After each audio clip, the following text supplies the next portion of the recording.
Hey everyone, it's Fun Around, and my name is Jordan, and we are back to some cup games where teams will play their starters until the end because they need the point differential.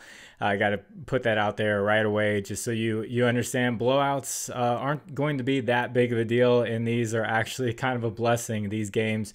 Where we can take a starter and we can take their high line, and even if it's a 30-point blowout, they're going to stay in there to either make the deficit smaller or make it larger depending on what side they're on. So some lines are out for those games. No team should be on a back-to-back for the cup games. That is definitely by design. I'm going to share a couple of players that I like, and then in the pinned comment, definitely check out the pinned comment. Throughout the day, I'm going to do more analysis of the lines and put in plays that I like.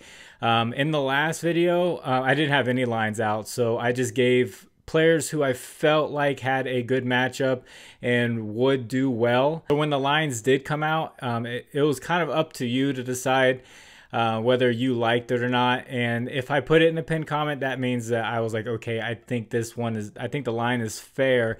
Some of those lines came out pretty high. But for the players that I've seen so far, like RJ Barrett, looks like he went over his points. Jared McCain looks like he went over his points in his three-pointers. So those were things that I was on the fence on. But if you saw the matchup that I gave and you went ahead and you just took it, then yeah, you definitely would have hit those. So if you like that style, that was actually how I did my videos before I had Outlier, because I was using Prizepicks lines and those came out like the next day or like, you know, way past midnight. So I was just giving matchup information. I didn't even do the pinned comment thing. That didn't even come to my mind. So if you want me to just still put up good matchups, even if the lines are out, and I think, you know, they might be a little high, but I think they might have a good chance still, even if they haven't hit that line in a while. I could still put those up there for you just because I feel like they could be a good play. But enough rambling. You will see images that come up on the screen right here. That's from a data app called Outlier. There will be a link in the description that'll give you a 7-day free trial for Outlier. So this first guy I want to talk about is Anthony Davis, and I like him over 28.5 points. And when I saw this line, it reminded me of Asia Wilson. If you did WNBA at all, her line sat at 27.5 for most of the season, and her points looked just like this. The chart was pretty much exactly like this. Let's break down Anthony Davis. His matchup is against the Jazz, who give up the second most points to the center position. Walker Kessler has been ruled out. He's a 7-foot center who is really good at blocking shots. He won't be there. Normally John Collins steps in at the center position, who is 6'9". We also have Kyle Filipowski, who is a rookie, 6'11" rookie from Duke. So they could put him on Anthony Davis. Basically, he has a really good matchup either way they decide to go here, and the Lakers are going to feed him early and often in this matchup because it is a cup game and they want to score as many points as possible. This matchup against the Jazz is huge for them. They can get a nice blowout win if they get hot early and just keep pouring it on. So I give this matchup an A+. Recent history, he's gone over 9 out of the last 12 games this season. And in the first cup game against the Spurs, he dropped 40 points against them. So I give the recent history an A. And then this where things, you know, checking the boxes gets a little wonky. So like I say, the matchup and the recent history are the most important to me. The two most important things. The next two are kind of like icing on the cake. This isn't going to look too pretty. Head-to-head matchup, he went over in 1 out of 3 games last year. One of those misses was a 32-point blowout where he got 26 points in 29 minutes. So more than likely, you know, 11 out of 14 shooting, more than likely he goes over in that one if it's a game where he's staying on the court the whole time. So head-to-head, I give it a C-. That was the home game that they played where there was a blowout. which gives me a little bit more hope there. I don't want to just take this head-to-head and say, oh, he went over 1 out of 3 times. I'm not going to take Anthony Davis, even though recent history matchup looks amazing. And then home and away, this did worry me a little bit. 4 out of 6 at home. I give it a C+. If I didn't say for the head-to-head, I gave it a C-. So head-to-head and home and away are in the C range, but then we have matchup and recent history in the A and A+ range. So I give this an overall B grade. And if you're new to the channel, that is not my confidence level. I do like the play overall. It is just my my analysis of the play and my grade for it. I give it a B. I will never play something that I go through everything and I say, okay, I think this is a C. It'll always be a B or an A from me. And then another Anthony Davis prop that is a little bit better, slightly better for me analytically. Is Anthony Davis over 8.5 first quarter points at -117. Matchup is exactly the same. Second most points to the center position, A+. Recent history, he's gone over in 8 out of the last 10 games and 6 out of the last 7 games. Versus Spurs in that first cup game they played, he had 16 points in the first quarter. They just kept feeding him, even though Victor Wembanyama was down there. And he just went at them and scored 16 points. I imagine they're going to do the same exact thing here. Head-to-head, this is a little bit different because that game was a blowout. He went over in 2 out of 3 last season in head-to-head. And then home and away was a little bit scary. He's gone over in 3 out of 6 games at home. I don't know what it is about that, but we have a cup game at home. They're going to feed him. So I give that a C. So overall, this is a B+ for me. So slightly better than the overall points. But like I said, he had 40 points against the Spurs in that first cup game and 16 points in the first quarter. So I do like both of these overall. You can bet both of them. Right now, the total points is -105 and the first quarter points is -117. So total points give you a little bit of better payout there. So before I get into this next player, if you could, please like the video. And if you haven't, please subscribe to the channel. And if you have a little bit of extra time, could you leave a comment for the algorithm? You just put anything. You can put a number.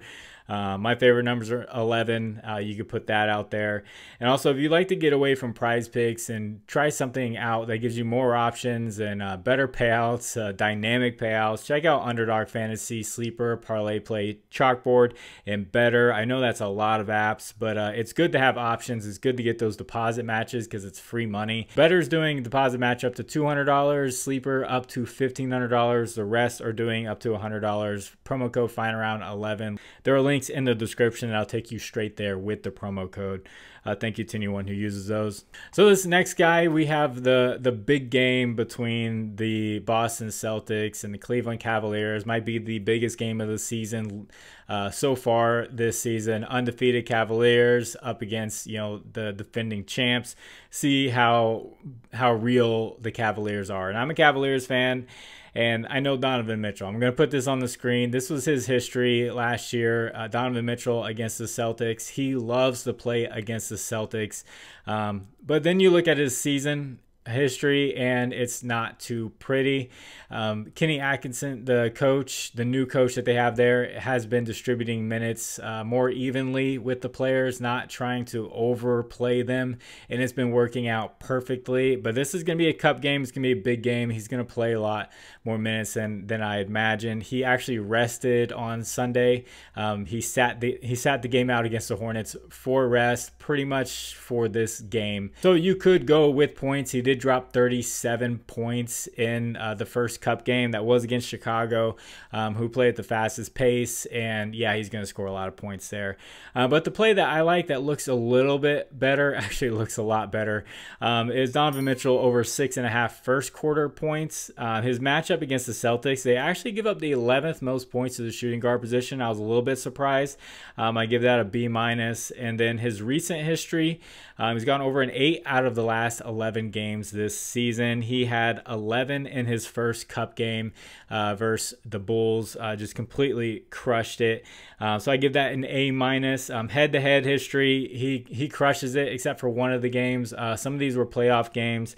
And you saw he ended up going over the total game line, but he started off slow in just that one game. So 4 out of 5 games last season he went over against Boston. So I give that an A-. And then home and away, this does worry me a little bit on the road this season. 4 out of 7 on the road. But he does like to play against Boston. I just can't stress that enough. I think he's good friends with Tatum. I think they just like going at each other, and there's just something about it. And especially playing at Boston, he just likes to play there. So overall, I give this play a B.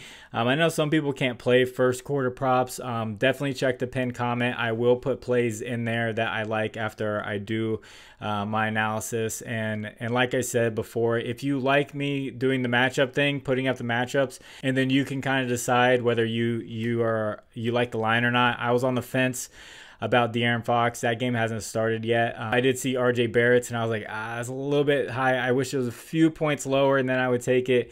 He ended up going over that full game line. And then Jared McCain, I saw, was at 20 points, and he made 4 3-pointers still with like a quarter left. So yeah, definitely give me your thoughts on that. And if you would like to discuss lines further, I have a Discord. Link is in the description. It's free.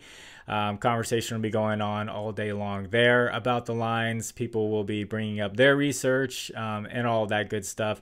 There's really great people in there, really smart people in there who are always bringing their picks and their research, because there's thousands of plays to choose from. It's not just these few picks. So every play has a right answer. Every play has a wrong answer. So it's just, figuring out which ones are going to be right. So as far as the recap goes for the last video, the Bucks game is still going on. I saw Giannis had 8 rebounds with 6 minutes left in the third quarter.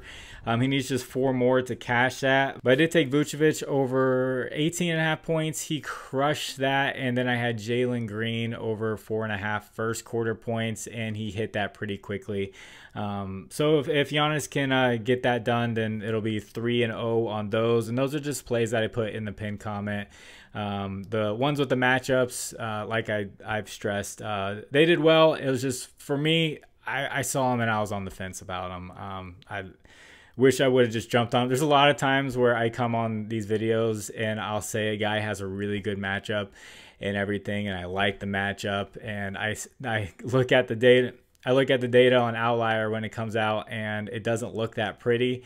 And I'm just like, I don't know. I can't take it. It just doesn't look too good. The recent history doesn't look too good, or the head-to-head history doesn't look too good, and stuff like that. And then they end up just crushing it anyway because the matchup was good. So overall, lesson learned, matchup is like king. They have to have a good matchup, and then recent history obviously definitely matters. You don't want a guy who's been cold for the past 10 games.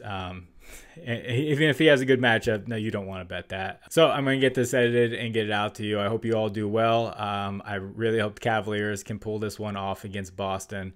So God bless you. It's fun around. I will catch you on the next one. Bye.